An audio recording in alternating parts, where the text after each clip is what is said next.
Hudson, since you've been allowed to speak to the guests, this is the biggest day of your podcasting career, isn't it? Without a doubt. Yeah, I mean, this is what I wanted in the first season. This is the sort of level of guest I was talking about. I mean, Russ Stevens, fine. Let's be honest, right? Henry White, not so much.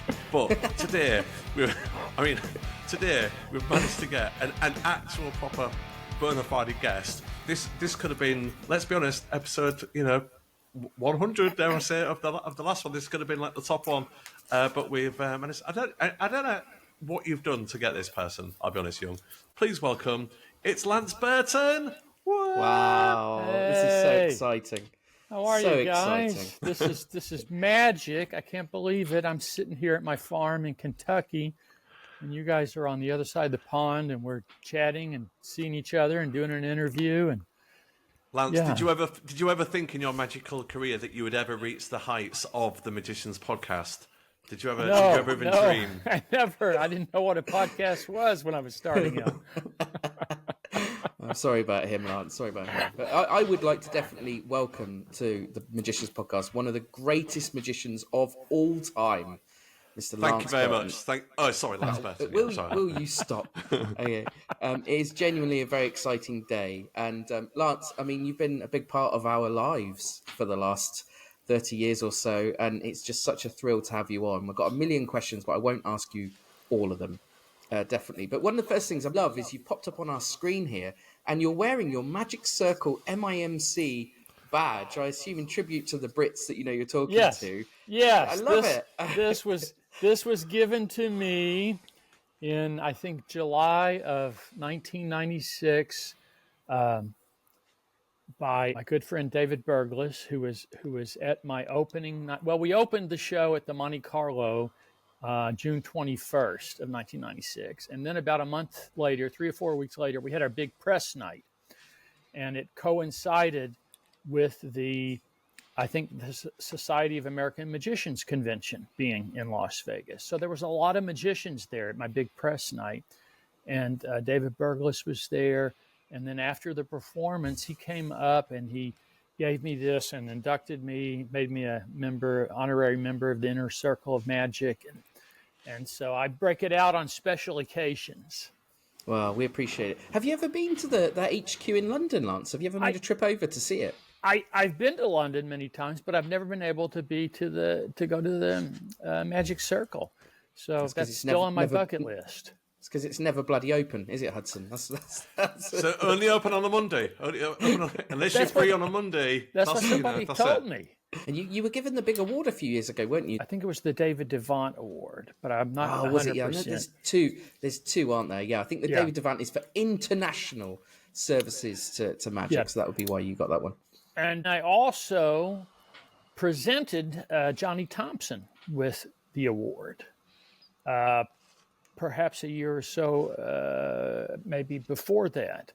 I can't I can't remember if something happened 3 weeks ago or 15 years ago now. Yeah. So Johnny received one of the awards, and they asked me to present it to him, and we filmed it there at my home in Las Vegas, and Paul Stone was there, and then I received it a couple of years later. So that was very lovely.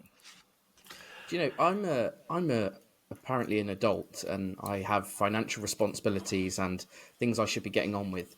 But I've had the most wonderful day today because I've sat down and watched 3 Lance Burton TV specials.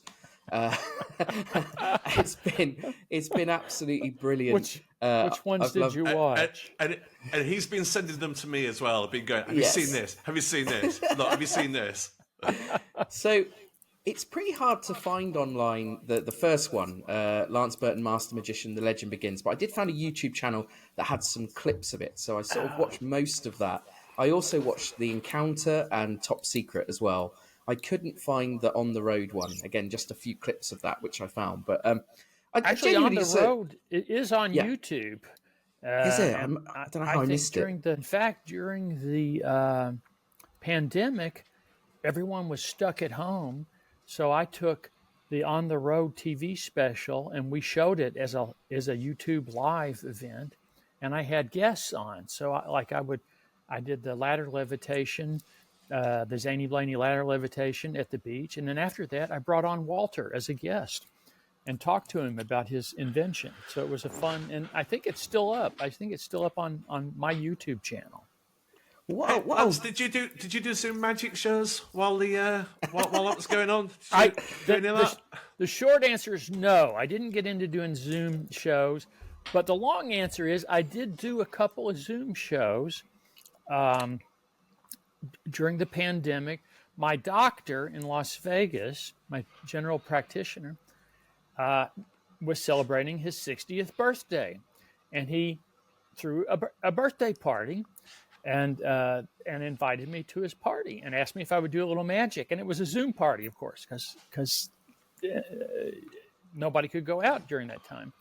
So his family is from India and Pakistan. So there were people, on the other side of the planet and friends in Vegas and all over the world.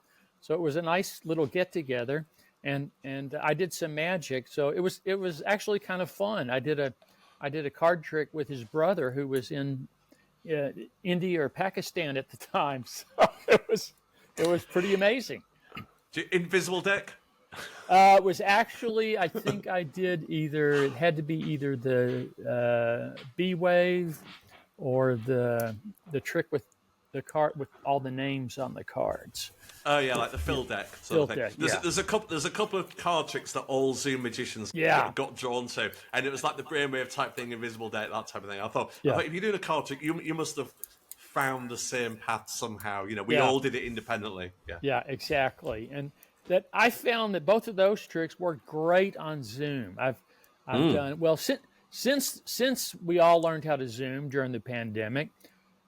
Now it's quite common to do interviews like we're doing through the computer, and even morning shows, television interviews. So the B wave is really one of my go-to tricks for that type of environment, because I have the stage size version, with the jumbo cards. So I can just set them next to me on a pillow, so it's in the shot, and do the trick with the host. And for some reason, that trick is even stronger using like this kind of a setup when you're in two different places. So as regular listeners of this will know that I still do Zoom magic shows now, and I'm still a big fan of it, because what happens is, as you say, you don't realise until you do your first one. That's why I was asking if you've done one, because you must have come to the same thing, that you think it's going to be terrible. You do your first trick and you go, oh wow, it actually gets a bigger reaction. Yeah. Amazing. So, and I think a lot of it's because of the distance. Like I say, I was in Las Vegas, and the guy I was doing the trick with was in India, and we're talking and interacting and doing magic. I've watched a few Zoom magic shows, and they run the gamut. Some were very good, and some were kind of got a little slow, but I kind of decided after seeing a few shows that when you do one of those tricks where everybody has a 4 cards and they have to tear them and turn them and flip them away, and everybody has to follow along. Every single time I've seen somebody do that, they'll get to the end, and there'll be 3 people who are amazed and go, oh, that's wow, look, it is the right card. And then there's 35 people that are going, what? It didn't work for me. Yeah, agree. You lose the audience. Yeah. Everybody thinks it's about that interaction with getting everybody to do something. That's not the way. I tried to stay away from those type of tricks with the Zoom. So anyway, you mentioned morning TV shows, Lance. I mean, I when you go onto YouTube and look you up, that's what comes up is a lot of morning TV clips where in the last few years you've been touring with your show Lance Burton and Friends. Obviously, a lot of magicians listening to this will know your story overall in terms of your journey from the Hacienda through the Monte Carlo. But I'm interested to know why in the last few years you've gone back on the road with a stage show, because I mean to be I guess direct, we all assumed you'd made all the money you would ever need and you were retired at the age of 50 and that was it. So why did you go back on the road? Well, here's what happened. In I did my last show in 2010, September 4th, 2010, and I walked off stage. I got in my car and I drove home, and that was it. And I really didn't intend to do any more live shows. So the first couple of years was fine. I shot a movie, and then the next year we were doing post-production on it, editing it, and then we released it. So the first few years were filled with that. And then also I went and I worked on as a magic consultant on the film Oz the Great and Powerful. And I taught James Franco to do the magic for his role in that movie. And that was fun. That was something different. And then at some point, I did only time I did shows were like for charity shows for organizations there in Las Vegas that I really supported. And I would come out for fundraisers for them. I'd get up and do, 10 or 15 minutes. So that was all very easy. But then at some point in that, I did a show. There was a fundraiser in Minneapolis, and it was for autism. And it was me and Matt King, and I think Michael Goudot was on the show, and Keith West was involved in the show, and we went and did this show, and I used Keith's Zany Blaney ladder levitation, so I didn't even have to bring my own props. All I had to bring was one little case with all my kind of in-one stuff, and I emceed the show and performed on the show, and it was fun. We got out in front of the audience and we had a good time. So it took about 7 years of retirement for me to say, hey, you know what, we should do that again. And I always look at it, most guys, when they're retired, if they get together with their buddies, they'll go out for the weekend. They'll go to the lake. They'll go fishing, or they'll go hunting. They'll drink a few beers. They'll sit around the campfire, and tell stories. And that's basically what this is. But my friends are all magicians and jugglers and comics. So when we get together, we entertain each other. And I thought, this will just be more fun if there's an audience there. So that's it. It's just basically me. It really is just me hanging out with my friends. I'm going to ask this because I know everybody will be wondering, but I've got to ask the question: why did you give it all up? Because to everybody else every other magician on the planet, it seems like you had the best job in the world. You'd reached the height of the height, the absolute pinnacle of what you can do. And at some point, you just got, as you say, got in your car, drove away, didn't do it again. What were the deciding factors? First of all, it was the greatest job in the world. And I loved doing it. I mean, I loved doing that show. And I was there in that theater for 14 years. So, and then, 5 years before that at the Hacienda, and then 9 years before that at the Tropicana Hotel. So, and before that, at various clubs and amusement parks. So it was over 30 years of doing that every night, and that was the only thing I knew. That was my life, and that was all I knew. So it was from the age of 18, 19, 20 years old, something like that, up to 50, and it was doing that show every day. So, and it really was the greatest job ever, and I loved doing it. But I was getting a little older, and I was thinking to myself, well, what else is there?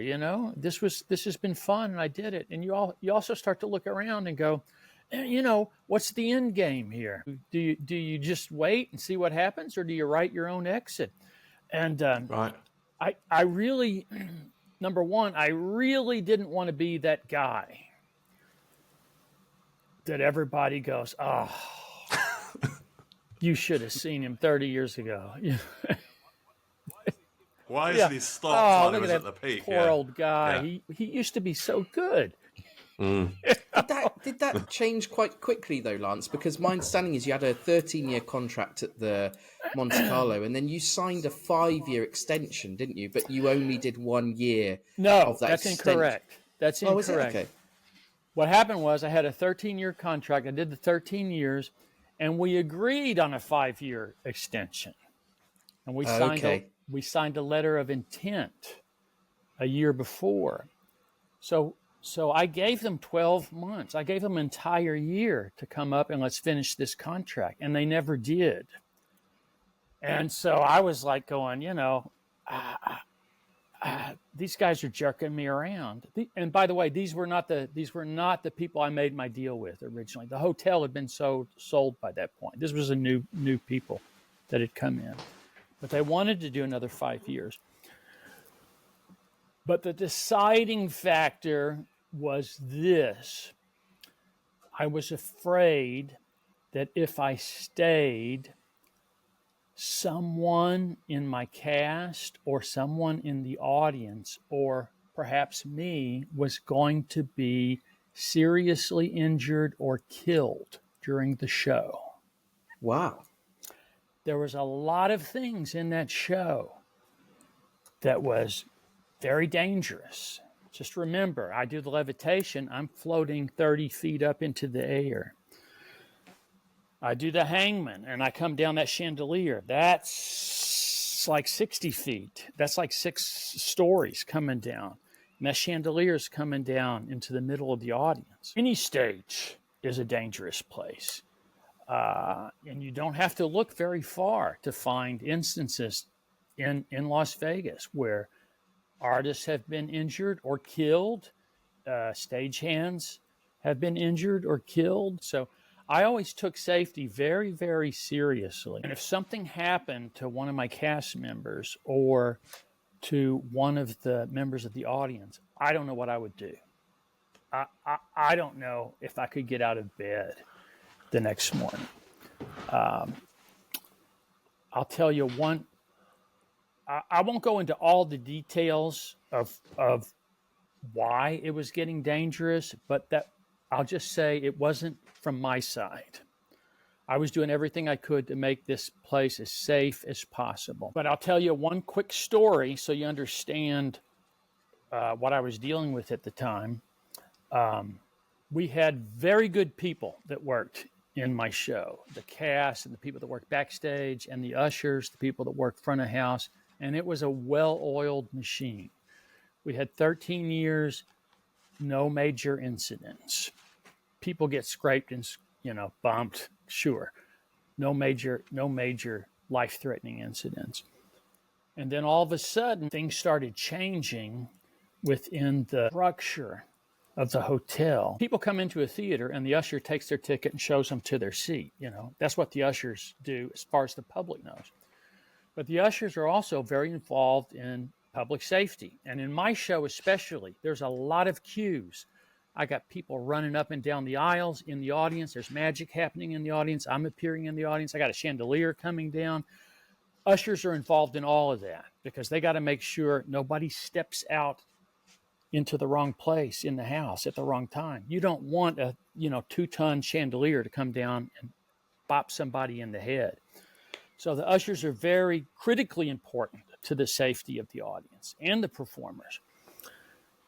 So what happened was the hierarchy within the front of house staff was changed without consulting me. So now the people who are normally standing doing their job, they're not there. They've now been shifted up somewhere else to the balcony maybe. And there's 2 new people there who are not trained for that cue. So imagine you've got all this stuff going on. The primary people whose responsibility is to keep people safe, they're not there. They've been moved. So one night, I get all the kids up on stage to hold on to the bird cage. The bird cage disappears. The kids are going back down the stairs. I look down. The 2 ushers that are supposed to be there, taking care of the kids, are not there. It's 2 new ushers who've never done the cue. So now I'm trying to slow the kids down. Their job, by the way, is to bring the kids down orderly, using their hands, if have to, using their voice, tell them, hold it, wait, one at a time, slow down, using whatever tools they have to use, to make sure nobody falls. Well, okay. New ushers, they've never done it. They're standing there. They don't know what to do. Kids are going down. 5-year-old kid gets pushed or tripped or whatever, bunches up, boom, face down the stairs. So now, 5-year-old kid does a face plant right down the stairs.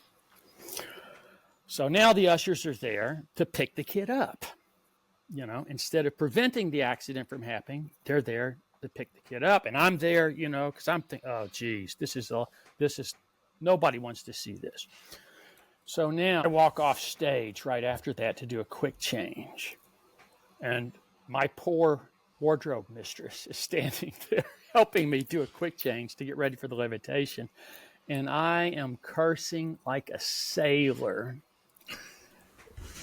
And I'm directing like a sailor. every word I've ever heard in my life, directing it towards the president of the hotel. Because in my mind, the president of the hotel had just walked up on stage in the middle of my show and shoved a 5-year-old kid down the stairs. It was totally preventable. I saw it coming and I couldn't prevent it. And so, at that point, I was like, you know what? Done. I'm not going to end my career like Siegfried and Roy. God bless Siegfried and Roy, very good friends of mine. This white tiger right here over my shoulder, that big giant teddy bear, they sent me that on the opening night of my movie. But, nobody wants their career to end like that if you have a choice. And Of course. turns out I did have a choice. And I said, you know what? I'm not gonna have this happen. And I'm done. That does lead into something else I was going to ask, actually, but it lines up in terms of that there are kind of two bits of your TV specials that are dangerous tricks. I think everybody knows the roller coaster. You also did the water tank as well. Yeah. And I guess I'm guessing really, but I can't really imagine you possibly going, hey, let's do this. Was there any pressure from the network or from, people externally from your, close team to kind of do these dangerous stunts to create exciting TV?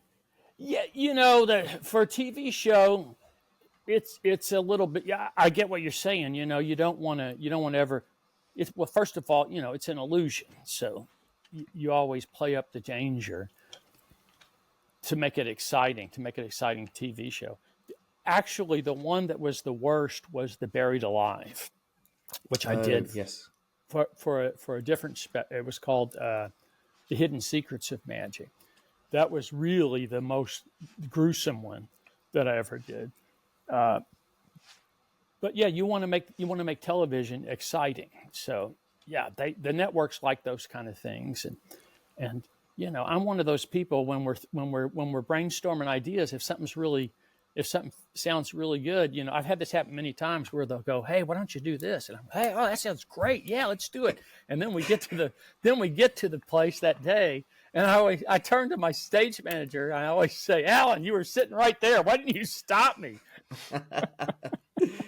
Do you know what? I just watched the water tank today, and I'm completely fooled. I do stage illusions for a living. I have no idea how you get out of that water tank. I wish I could take credit for inventing that. That was Jim Steinmeier. Steinmeier is an illusion genius. I think that one really did turn out good, and it was exciting and kept your attention, and it had kind of a surprise ending without kind of ruining the trick. And I say ruining the trick because like the Buried Alive, Gary Willett called me and said, "Hey, we're doing the show called The Hidden Secrets of Magic." Gary was the producer on the show. Would you like to do the Houdini Buried Alive? And I went, "Yeah, sure, Gary." So we started working on that, thinking about it. And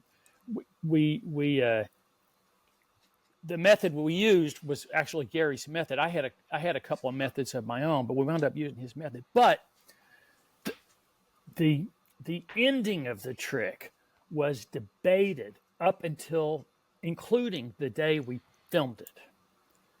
So my position was, if you're doing an hour show and the last thing is going to be Lance Burton's going to be buried alive, he's going to try and dig his way up out of this grave, then that's what you got to do. If you're going to pitch this all for a whole hour and then, okay, here it is. And and Gary kept saying, yeah, but maybe that won't work. Maybe that'd be too dangerous. Maybe, what if you were the guy driving the bulldozer? And I went, no, no, no, no, no. If you do that, then people are going to go, oh, well, they just lied to us for a whole hour. You know, it was a magic trick. He was never buried alive.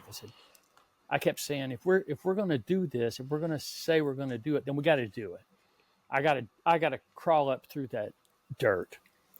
And even up until the day, nobody knew if it could be done with the method that we had. So even that day, they had a thing made like a tube of cloth where if it didn't work, that was our backup plan. They'd put this tube of cloth and the girls would lift it up and drop it, and I'd be standing there on top. But I was really adamant that what you wound up seeing on the screen, that's what we did, that it was the magician crawling up out of the ground. But Houdini came up with the idea of doing a buried alive and escaping, and he was apparently going to use it as his big final trick in his tour for the 1927 season. And he never got to do it, of course, because he died in 1926. But I believe John Cox uncovered, and he has a website, Wild About Harry or Wild About Houdini, something like that. He's our big Houdini expert. John Cox, I believe, discovered an advertisement where Houdini actually did do the buried alive for a week in a theater in 1926 before his death. And then Alan Allen did it 2 or 3 times back in the 1940s. And Banachek did it in the 80s. And I did it in the 90s. And then Criss Angel did it in the 20. So yeah. It's one of those. So you just reminded me, Lance, there's 2 things that I thought about that are quite unique about you. One is the fact that you left, at the peak of your career, you didn't still sort of carry on and ride it out until you died, right? You actually left while you were still considered one of the greats. The other thing that makes you quite unique amongst magicians is you're actually friends with Criss Angel. And, oh yeah. I think you're one of the few people that I know that we've ever spoke to that I believe you're still friends with him, right? Yeah, Criss and I are very good friends. I first met Criss back in the 90s, and I had seen him on a couple of television shows, and I always said, this guy is an original. He's got something unique. He's got that same thing Doug Henning had back in the 70s. Only Criss in modern day. And I told everybody, I told all my friends, I said, keep an eye on this guy. He's going to go places. And all my magician friends were like, no, you're joking, right? The guy with the long hair and the funny dressing and yes, I said, keep an eye on him. And he did a couple of television specials for the Sci-Fi Channel, and he asked me to do a bit on one of them, and I did, and we became friends. We started hanging out, and then all of a sudden, when he did Mind Freak, boom, that was it. He became the guy, and I saw his show just a year or 2 ago, and I have to say, it's a fantastic show. There's a lot It's brilliant. It's great absolutely magic, brilliant. There's illusion. no denying it. It's one of the most exciting shows on the strip right now. It's the biggest magic show on the strip right now. It's as far as production value and size of illusions and full production. He's taken that over from the kind of the Siegfried and Roy in their era had. And this is not about him. I know this is about you, but I just wanted to ask, because you are friends with him. Why do you think it is that other magicians don't like him and maybe you do? What do you see in him that's different? Maybe they've never seen him. Here's what I think it is. When you meet Criss in person, he's very sweet. He's a very straightforward guy, very caring person. But his persona is something different. He likes to play, that kind of bad boy character. But that's a character. Clint Eastwood, as everybody says, is a really real professional, really nice guy, really shows up on time and does his job and is really proficient. But some of the characters he plays aren't so nice. He shoots and kills people. So maybe there's people that don't like Clint Eastwood because he shot a guy. They saw him shoot a guy once. Maybe that's it. I think he must be a little bit understood, right? Because you don't get to the top of the game being unpleasant. He must be a very nice person to be around when you work closely with him. Absolutely. And yeah, look, there's no doubt at all that show on the strip at the moment is spectacular. And I'm retired, but my sword fighting character is still working. Yeah. Well, I was going to ask you about this. This is one of the things I have written down here. I mean, I saw you do this. You did it on World's Greatest Magic. It's on your Encounter TV special, and then also you've given Criss permission to do it.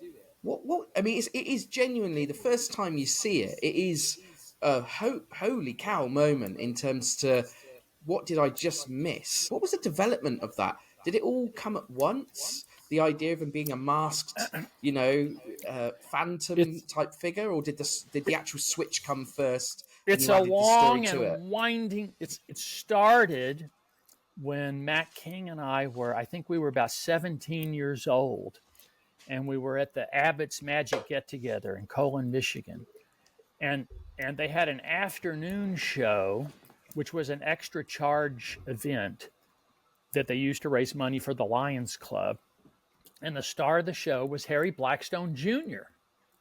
And we went to that show, and Harry Jr., did all of his great magic, the vanishing birdcage and the floating light bulbs and dancing hanky, and it was great. And then at the end of the show, he did his illusion called The Old Man in the Whiskers, which was in his father's show. And if you've never seen this illusion, it's a transposition type of illusion. So there's a character that keeps popping up in Harry's show, and it's like a Merlin the Wizard character.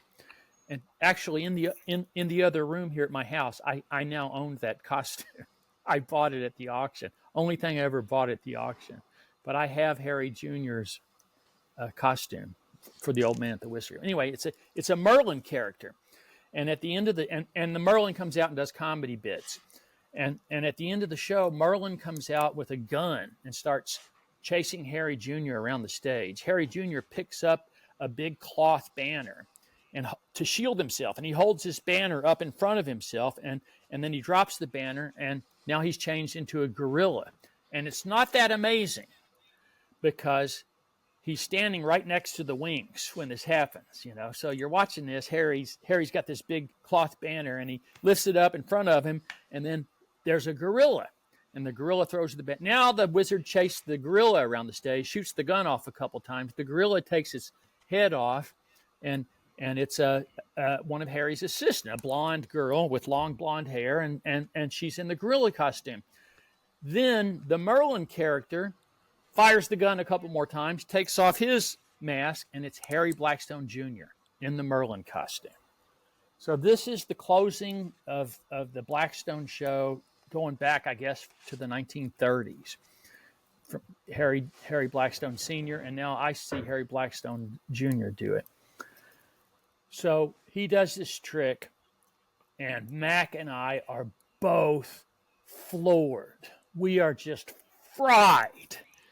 When you're 17 years old and you're in magic, you think you know everything there is to know, and then you see something like that, and your world just stops. The world stops turning, and everybody in the audience gets up and leaves. And Mac and I sat there in the bleachers for 15 minutes without saying a word, and then finally we look at each other, and Mac says, "How do you do that?" I said, "I don't know." So that's what started my love affair with transpositions. Because obviously everybody knows that you had the act, the Bird Act, and you get your big break on Johnny Carson. And was the kind of moving into illusions, was that kind of out of necessity, playing bigger rooms? Or were you genuinely sort of interested in illusions and stuff? Or were you like a lot of yes. Manip acts, they just love doing Manips? You know, I always loved all kinds of magic. I loved manipulation, of course. That was my first act. I loved illusions. I loved stand-up comedy magic. I loved close-up magic. I loved mentalism. I loved all kinds of magic. But I can trace my moment back to illusions, to transpositions, back to that moment with Harry Jr. So anyway, now I'm obsessed with transpositions. And it took me about a month to come up with a theory on how Harry Jr. did it. And then the next time I saw him, which was a year or two later, my theory was confirmed. So I thought, this is fantastic. And so then I start studying illusions. I start studying transpositions. And now we fast forward. And now I'm out in Los Angeles. So I go to Vegas, and I'm in the Folies Bergère. At some point in there, it was Max Maven who said to me one day, you know, Lance, you ought to think about doing the card sword. And I said, card sword? Why would I want to do the card sword?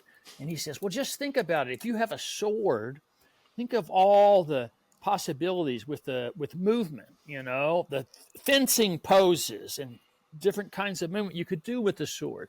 And I thought, oh, you know what? That's a different way to look at it. Yeah, that's very interesting. I could have a sword.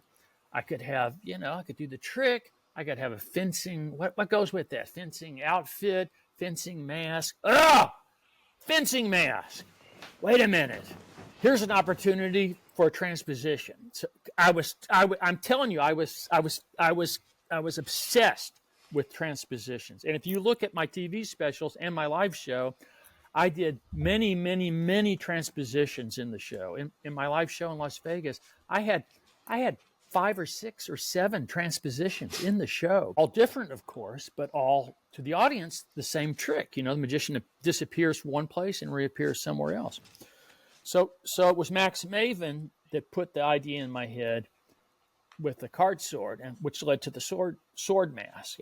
And so I worked, and Johnny Thompson was involved in that, and I worked out what everybody remembers. But there was another version before that that very few people saw. So it's one of those things when you're inventing new magic, especially, sometimes the first prototype doesn't hit the mark. Sometimes you got to go back and redo it. So, but I've always loved transpositions. I don't do the sword fight in the show anymore. I want to make it very clear. I can still do it, but at 63 years old, I don't feel like doing it. Hey, can I ask about the dove act, Lance? So obviously, everyone who's listening to this would have seen the dove act at some point. And I saw your show in Vegas twice, actually. I saw it once at the Hacienda and once at the Monte Carlo. I believe at the Hacienda, it was the dove act as is, right? The FISM act, the act we saw. And I think it was the second time at the Monte Carlo, and I can't remember what year I went. I remember I got one of the brown cards at some point that you left on the floor. I think it was I went and ran forward and grabbed one of them. I've got one of them somewhere upstairs. But I seem to remember at the Monte Carlo, you were then talking through the dove act rather than just doing it to the music, doing it to the Vivaldi, or it is Vivaldi. So at some point you made a decision to kind of go, hey, instead of just standing there as this suave magician, you were going, hey, this is the dove act that I won at FISM, and I did this, and then I produced a candle at this point, and then I smiled to the audience, or whatever it is, right? But you really connect to the audience. I didn't. So I wanted to ask what the decision was. I didn't talk through the dove act, but I talked at the very beginning of the dove act. Do you? Maybe that's a mismemory. I seem to remember you kind of talk through it and then stop a little bit and then talk again. Yeah. And what happened was I would do my entrance. The way it became eventually was I would do my entrance. We had the blue room effect where I would appear. I would come forward. I would say, "Thank you very much. Welcome to the show." Boom! Right into the dove act. Fire, bird goes out. Gloves. Bird comes back.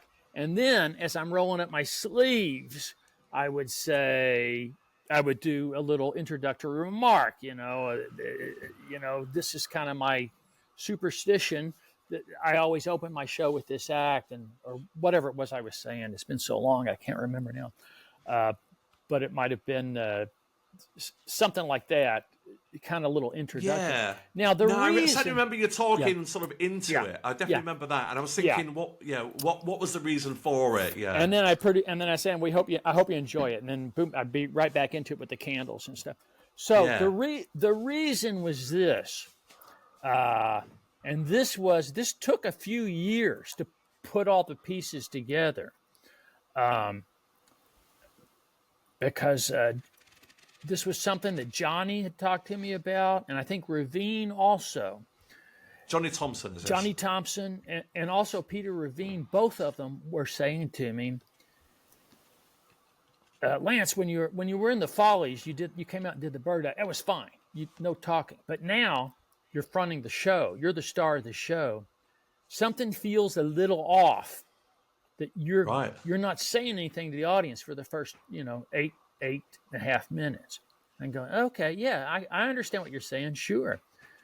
And I said, but I'm doing the Duff Act. What do I say? And it took a few years of thinking about it, talking about it, and I think maybe it was Johnny that came up with the, why don't you, when you're rolling the sleeves up, okay, that's a moment, but that's not, magic's not happening. It's kind of a dead moment.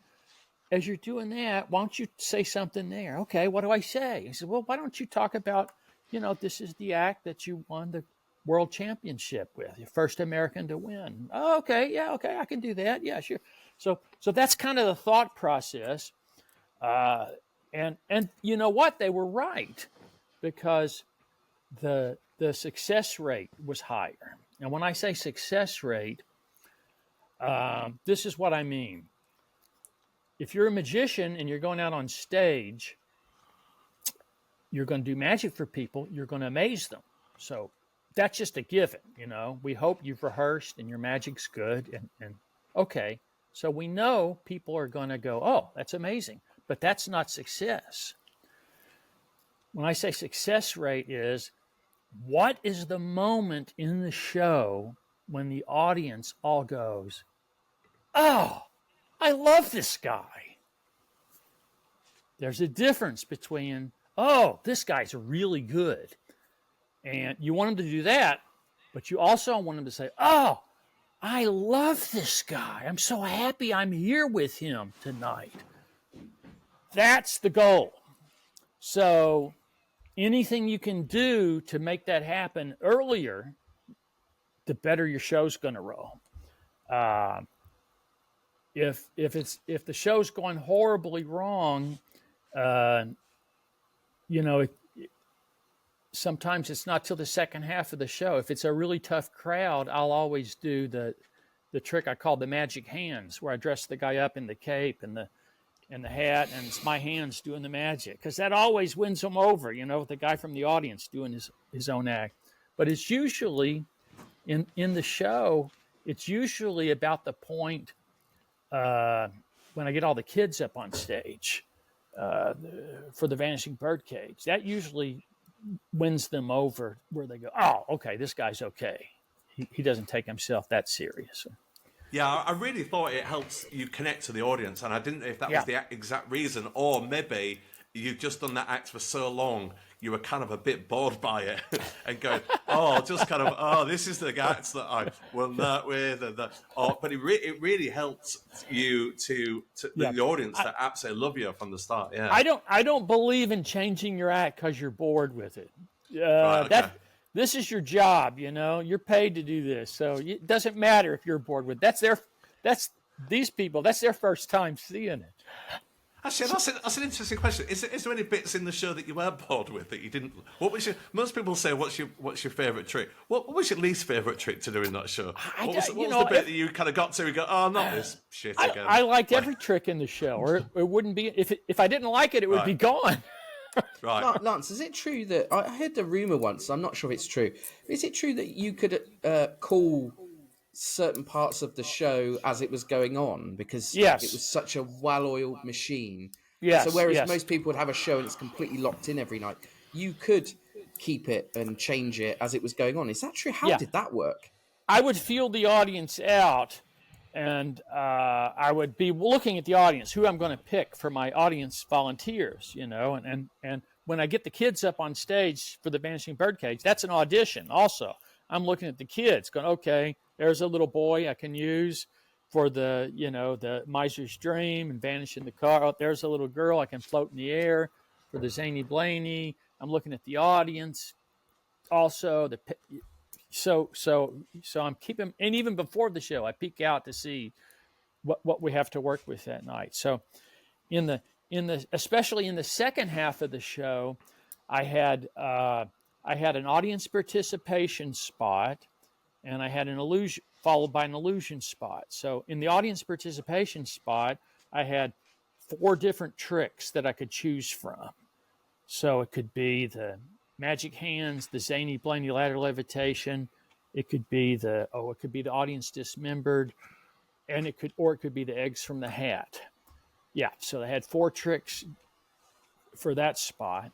And then for the illusion spot, I would either do the TP or the backstage illusion. So I would call that at the midpoint in the show. So we'd do the levitation, then Michael Goudot would come on, and they'd bring me back down, and my stage manager would there, and I'd say, I want to do Zany Blaney and backstage illusion. Okay. That's amazing. Because you've got people ready backstage. Like, I can understand you going, oh, we'll do the Zany Blaney, because that's just wheeling it on, right? But if you're going, it's the TP, that's the things that go bump in the night. Yeah. You need 3 people to get ready and dressed for that. Oh, yeah, they have to have the right kind. Yeah. One night, it could get confusing though. One night I'm out on stage, and I start to do the intro for the backstage illusion. And I get all the way to the end of the intro, and then the girls, they get scared. They ran out on stage in their TP outfits and tapped me on the shoulder. And I looked at them and go, oh, yes, of course. So I immediately switch into the other intro, put the costume on. So good. And they did the right thing. I just had a momentary lapse. Just, one of the moments from your show that everybody who ever saw it remembers and will never forget is the chandelier. Oh, yeah. You did it thousands of times. It looked like quite a technological marvel. But I assume also you probably had quite a lot of adventures with it, did you, over the years? Do any memories spring to mind when I say about the chandelier? I had bad nights on the chandelier. When we start, we've all had bad nights on the chandelier. Yeah. I think when I jump on that thing, I got my hand in a wrist strap, right, just in case. And there's a button there. I'm controlling it, so I can hit the button to lower myself down. And I always stopped at the balcony and waved at the balcony, and then hit the button and came on down to the main floor. So yeah, I had bad nights on that. One night, I came down to the main floor, but it didn't go down as far as it normally did. It was a foot or two higher than normal, and I knew I wasn't down all the way, and so I hit the button a couple of times, and nothing happened. And so then I thought, well, okay, I can make this jump. I'll just jump, and I started to jump, and I was leaning, and I jumped, and I just passed the point of no return. There was no way to pull back, and it started to go up. Oh. So it caught my heel, and so now I'm jumping, and now it's lifting my feet, and it hit my heel, and I fell forward, and I basically landed on my forehead on the concrete. It's concrete with a carpet over it. And you know those cartoons we used to watch when we were kids, those Bugs Bunny cartoons where the character would get hit with a mallet and they'd stand up and they'd see stars circling? Yeah. That's what happened. I was knocked out for a few seconds because I remember falling forward, and then there's nothing. And there was time enough for my sound man to look over and go, uh-oh, stand up, walk out the back door of his sound booth, walk around to the aisle, take 3 or 4 steps down to me, grab me by my arm. I just remember the sound man and my assistant, Karen, who had walked the kid out by that point, that had vanished in the car. They each had one hand. They were pulling me up into a sitting position. I just remember looking up and literally seeing stars. Wow. Swirling around. And then after a second or two, I realized where I was. I was in the middle of a show. And so I just went into autopilot. I jumped up, I grabbed the kid by the hand, I ran up to the stage, and we finished the trick and took a bow. And after the show, I looked in the mirror, and there was this huge, big swollen spot on my forehead where I'd hit the ground. So, yeah, that was interesting. So you were in Vegas at its kind of peak, really, of magic. Like, you were there with all the top guys, right? Siegfried and Roy. It was you. There was Copperfield. And then Criss Angel came a little bit later on. And Matt Chris King was was there at the same time as well. Matt King. Matt King, yeah, yeah. sure. Matt King, sure. Criss Angel was down the street. He opened at the Luxor. And were you all sort of friends and hanging out at this time, or was there any sort of like rivalry? Because it doesn't matter. Like, there is a brotherhood of magicians, but also you're competing for ticket sales big business, and space up there, and big business, right? I mean, you probably wouldn't want to go into sort of too much, but what was it like back there? Was he to add to what Alan's saying, Lance? Like, for us Brits, like, Vegas is just this amazing place full of these superstars. So being able to talk to you and to ask you this, like, is for us is just endlessly fascinating. For you, it was just life, right? It was what you were doing. But we do wonder, like, did you all get on? Was it just really competitive because of the money and the tickets at stake, or how was it? Well, for the most part, everybody got along. cut that, young. We don't want to hear that. Cut that. What we want. And also not just the headliner magicians. You had the close-up magicians working in town. You had magicians, still a few in the review shows. So there was a lot of magicians in town, and honestly, everybody's working. So we didn't see each other that often, but every now and then we would basically see everybody Thanksgiving at Matt King's house, because he always had a big Thanksgiving get together. One night, Carl Ballantyne came to town and came to my show, and so I made a couple of calls. I told a couple of people, and word spread like wildfire all down the strip. Carl Ballantyne's in town. We're going to get together after the shows at the Houdini's Lounge. And we go over there, and every magician and every comedy magician in the world was there waiting, because they all wanted to see, Carl. Carl very, very seldom came to Las Vegas. So you had, Mac was there, and Johnny Thompson was there, and Jeff Hobson was there, and I was there, and just Penn and Teller, I think, were there, and just everybody showed up. Everybody in magic, basically. So those kind of things happened. So that was always fun. But yeah, for the most part, I mean, I remember at one time somebody, I forget who it was, somebody lost their straitjacket and needed a straitjacket. They were supposed to do it for a show or something. But I sent a straitjacket over, and they wound up having 5 or 6 straitjackets. Wow, yeah. Because guys would go, yeah, I got one, send it over. What about Copperfield, Lance? Did you? I think I've seen a wedding photo of him at your wedding back about 30 years ago. Did you get on well with David? Yeah, I mean, I haven't. To be honest, I haven't seen him in quite a while. The last time I saw his show was 1994, and was at Caesar's Palace, Circus Maximus, and it was a very good show. But as I say, everybody's working. So there's a duo that I'd love to ask you about that from the point of view again of Brits. They're like myths. What was Siegfried and Roy like? In particular, I'm interested in once their show ended. They were around for another 12, 15 years after that. How did as a point of view of their friend, what was their life? Did they struggle being off stage because their career ended so abruptly? Well, that's a really good question. I really don't. I have to assume that they did struggle, because that was so abrupt and so, unexpected.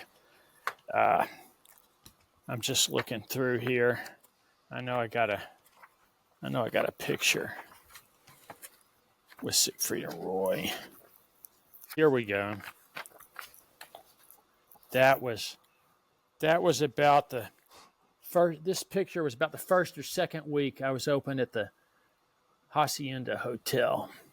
Siegfried and Roy came by to see the show, and that was cool being friends with Siegfried and Roy, because when I was a kid I would see them on television on the Merv Griffin show, which was a talk show we used to have back in the 70s, and their TV specials, and they really kind of represented magic in Las Vegas. I mean, that was the face of Las Vegas. So to move out there and be working in Las Vegas and get to meet Siegfried and Roy, that was fantastic. They were always very supportive, and I know they were always supportive of me, and I know they were supportive of Criss Angel and every magician that came into town. I was a little closer with Siegfried, of course, than Roy, because Roy was the animal guy, and Siegfried was the magician. So I quit smoking. I have to tell you, I quit smoking in 2012. So it's been 12 years since I've had a cigarette. But I did smoke before that. And so Siegfried was always trying to quit, but was not very successful. So he never had cigarettes with him. So I was his smoking buddy. So it's one of those guys. Yeah, we all know one of those guys. Whenever he would see me, he would make the gesture. Hey, you got? Yeah, come on, let's go have a cigarette. And we'd slip out and smoke cigarettes. So I remember the last time I was at a place and Siegfried was there. He was like, hey, you gotta smoke. I'm like, Siegfried, I quit a year ago. I don't have any cigarettes. He says, no, it's okay. I says, hold on, I'll get you one. He says, no, it's okay. I said, wait here. We were going in some restaurant or something. They were having some sort of a award ceremony or something. Can't remember what it was. But I went back in. I knew who smoked. I went around till I found somebody that smoked. And hey, Siegfried needs a cigarette. Give me a couple. I took it to him. I also quit in 2012, and what's nice. Yeah, what's nice is that I used to have friends in Hull that would do that as well, and it's nice to think that not only did I have friends in Hull that were just bumming cigarettes, but also if you were a multi-millionaire magician in Vegas, the same thing, the same shit was happening. Right, no matter where you are, what level you're on, it's all the same. That's nice. So good. Lance, one of the things that I've always wondered as a fan is what happened to all of the amazing illusions after the show closed. Yeah, it's something that I know illusionists talk about, and I just wonder. I'm being a bit cheeky to ask, but where is the chandelier today? Where is the lamppost? Where is the box that fell apart? The donkey disappeared in. Where is it all? I have most all of that here with me at the farm. Wow! I built this farm is about 110 acres, and my grandfather bought it back in the 1930s. So this is the farm where my dad was born and grew up. And I built this house for my parents about 25 years ago, thinking, okay, well, they'll have a really nice house to live. There's a house on the farm, but it's kind of small and a little older, of course. And I thought, my parents will have this nice house, and then when I retire one day, I'll move back there. It's lovely. So, but before I moved back, I built a big warehouse here on the farm. So that's where most of the illusions are right there. Although some stuff is in the basement, I think here. So is it like the house? Is it like an Aladdin's cave and it's all on display, or is it just all flight cases and Yeah, it's mainly all flight cases, and we're still organizing though. The warehouse, I've got industrial metal shelves up around the side now, but it's still a work in progress. Well, your first You got the flying car? Yeah. Yes, I have the flying car there. I have the flying car. Yes. Lance, I like to think that's under a dusty sheet, and it's like the DeLorean. You go, oh, this old thing, and then you pull the cloth off, and it's dusty, and then you get in it, and then it starts going up. But Lance, your first TV special was called Lance Burton: The Legend Begins. The legend is well and truly established. So as a fan, I'd just like to say, I'd love it. You should create a tourist attraction to bring us fans to Kentucky to see all of this amazing stuff on display. I know I paid to see it, so I've got one more thing. Hey, Lance. So look, you as we said, you got to be one of the biggest headliners in Vegas, and so clearly, I think no one gets there by chance, right? No one gets there unless they're either incredibly talented or driven or a bit of both and a bit of everything. Let's say a young Lance Burton he'd just won FISM, right? Just done his Dovat right now. What would your steps be now to do that? Would you think about going on America's Got Talent? Or would you be... What route would you... Because the world's moved on now. It's 30, 40 years on. It's very different now. Very different landscapes. Every generation has to figure this out for themselves. When I was starting out, the old timers would say, "Oh, you're just born too late, kid. There's no vaudeville. The big nightclubs are all gone. There's no place to work. I had to figure it out, back in the, 1981 when I moved out west, there was only 3 networks in the U.S. and there's the photo of me with Johnny Carson on my first Tonight Show. That was my big break, and there I am doing the card sword with Johnny a few years later. 1981, and you had 10 appearances on there, I think, didn't you? 10 in total. Yeah, that was this photo right here. That's October 28th, 1981, and then that had to be around 85, 86 when I did the Sword Act, and then that was my last appearance, like in 1991, just before he retired. It was at the Hacienda by that time, but and that was how it was done then. The Tonight Show, Johnny Carson, that was the show.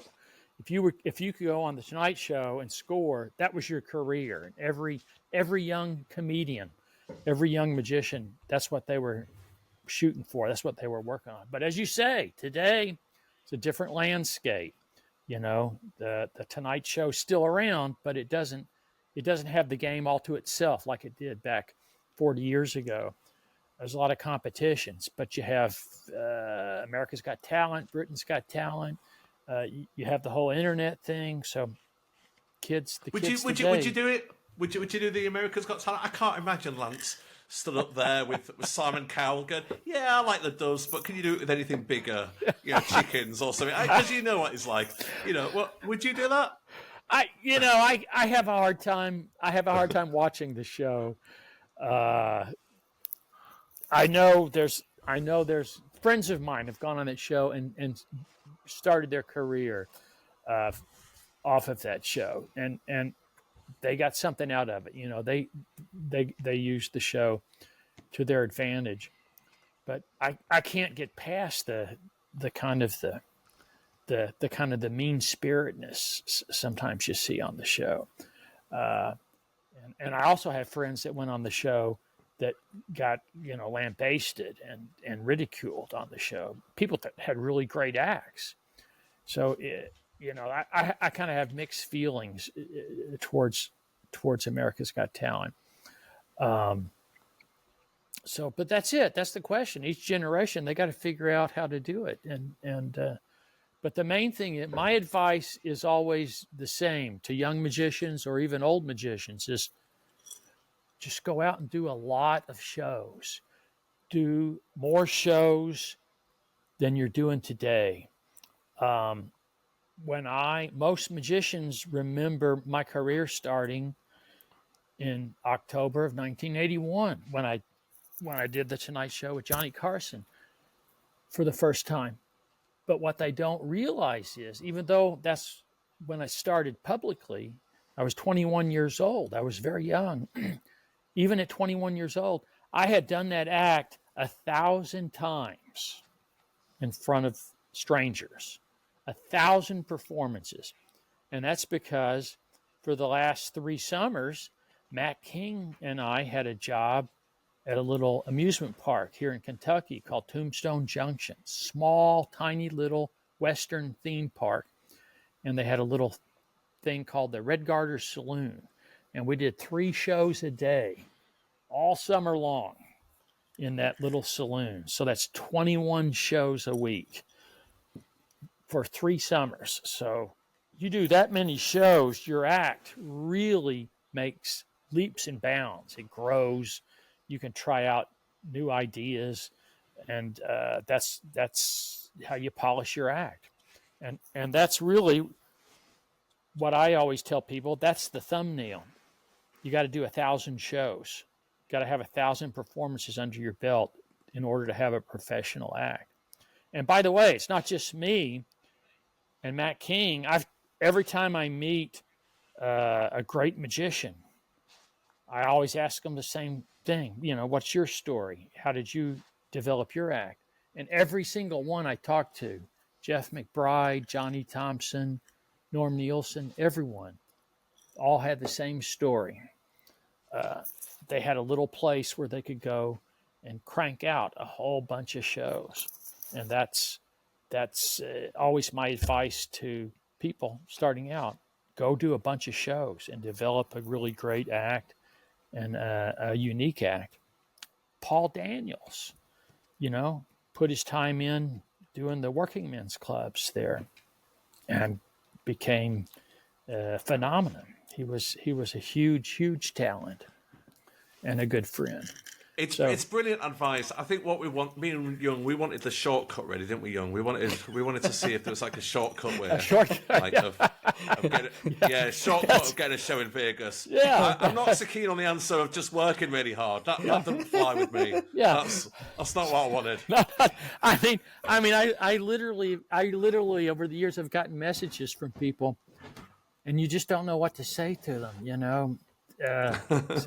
I remember somebody sent me a letter or an email or something, and the guy said, what I really want to do is I want to come to Vegas, and I'll open up my own show, and I also want to have an animal exhibit, like a white tiger exhibit, built into the casino, and I want to also do a series of TV specials. And which hotel would you recommend? It's that easy. Yeah, exactly. It's like so good. So those are all good goals to have, by the way. But yeah, you just work hard. Work one step at a time. Just start at the beginning, and usually the beginning is, what do I do more shows, and what do I need to do to my act to improve it? Lance Burton, if it's okay with you, we are going to play the best game in all of podcasting, 20 magic questions. You up for this? Nice. Yes. And there's a big prize, right? Or is it just bragging rights? I'll email your PA about the prize afterwards, if that's all right. Okay. Yeah. All right, Hudson, take it away. Right, let's do it. Let's go. Let's play 20 magic questions. 20 questions. If you had to be trapped on a desert island with one magician, who would it be?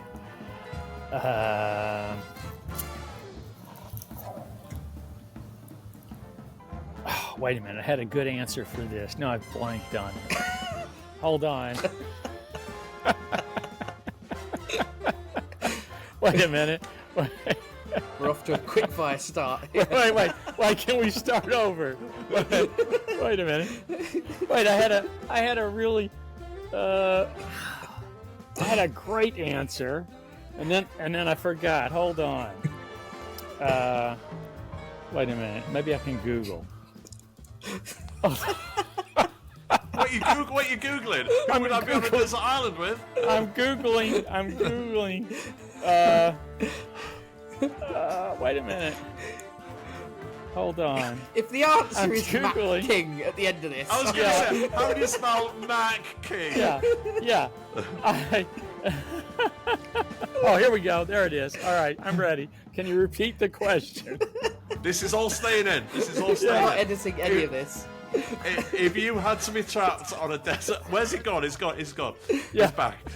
If you had to be trapped on a desert island with one magician, who would it be? Scarlett Johansson.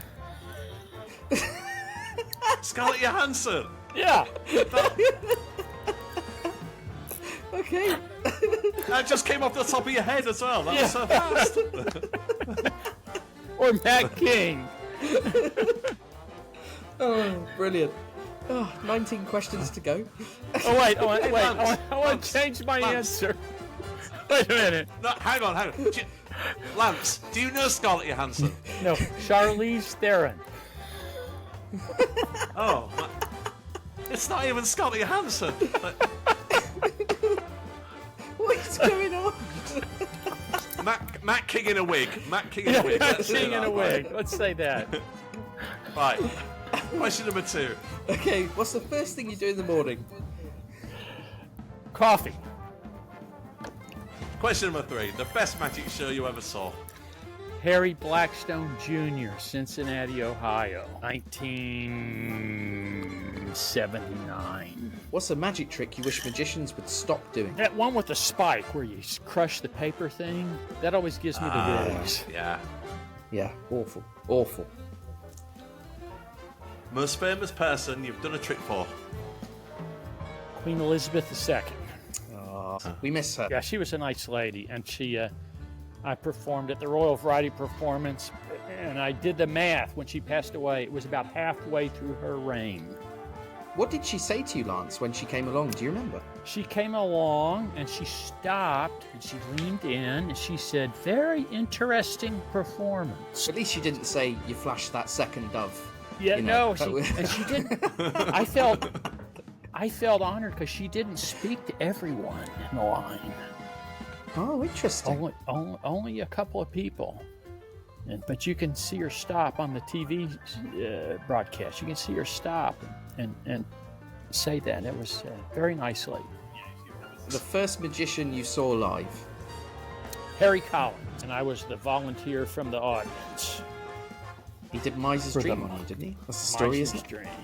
Yeah, and there's Harry, and I'm about 16 in that photo. There's Harry. Harry Collins. Very fine magician from Glasgow, Kentucky, which is about an hour from here. The magician you text or speak to the most. Fielding West. What's your favourite magic book? Our Magic, Masculine and Divine. This is an interesting one for you. This is it makes more sense for most of the other guests. But what's a gig that you'd love to do, considering that you've done pretty much everything already that you can possibly do? I think. Is there anything you'd like to do? I can't think of anything. I never thought I'd get this far, to tell you the truth. So great. This will be interesting. What's the most expensive magic purchase you've ever made? The flying car. Wow. Hudson, ask him how much it was. How much was it? How much was it, Lance? More than my first house.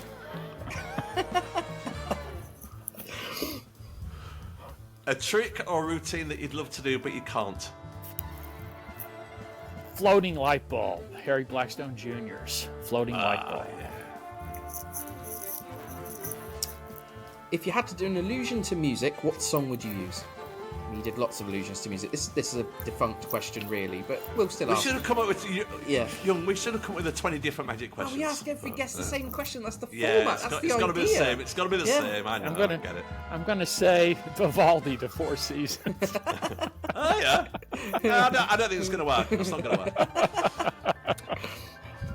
work. What is the biggest lie magicians tell themselves? I'm killing out there. Something in magic you've been putting off. Retiring completely. A dead magician you wish you could have a chat with. Dante. Harry Jensen. Dante. Amazing. If you had to get a magic tattoo, what would it be of and where? There must be magicians out there with Lance Burton tattoos, I reckon. There must be. There are. I've seen one at least. I'm not a big tattoo guy. Some of this stuff I'm saving for prison.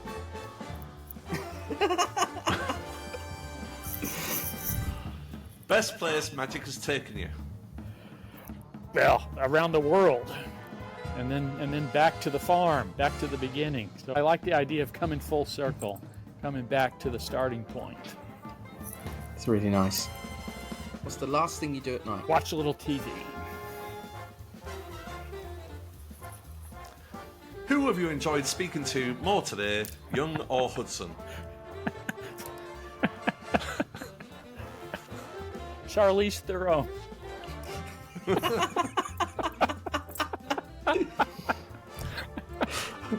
And I can't wait to hear your answer to this. Lance Burton, what is your Mount Rushmore of magic? That's your 4 magic heroes. Let's see. So, Mount Rushmore. Well, okay. I'm going to have 2 Mount Rushmore. For illusions, I think there's a Keller Thurston, Dante, Lee Grable. And then for the manipulators, I think we're going to have to go with Cardini, Channing, Johnny Thompson, and Shimada. Amazing. Absolutely amazing. Well, I can safely say, Hudson, this has been the best hour or so of the year for me so far. This is, Lance, genuinely, thank you so much. This has been a childhood dream to sit and chat to you. You know, thanks, spent guys. so much time watching you when I was a kid, and it's just been absolutely incredible. Hudson, you had a good time? Yeah, it's been fantastic. You see, this is what it should have been like. This is what the first season should have been like. If I got to talk to the guests, we could have had this much fun every single week. He wouldn't let you talk to the guests in the first season? He never used to. I mean, I don't know why. Why do you think that is, Lance? Why do you think he would never let me speak to the people? I don't know. I don't know. You seem perfectly nice. I was worried about the accent. There you go. I was worried that they wouldn't understand the accent. That's what it was. But, yeah. No, this has been absolutely brilliant, Lance. We absolutely love you over here in England. And, thank you. Well, hope you can make it over again. Thank you so much to the listeners. Thank you for listening. Hope you've had a great time with us 3 over the last hour or so. Take care. Bye-bye.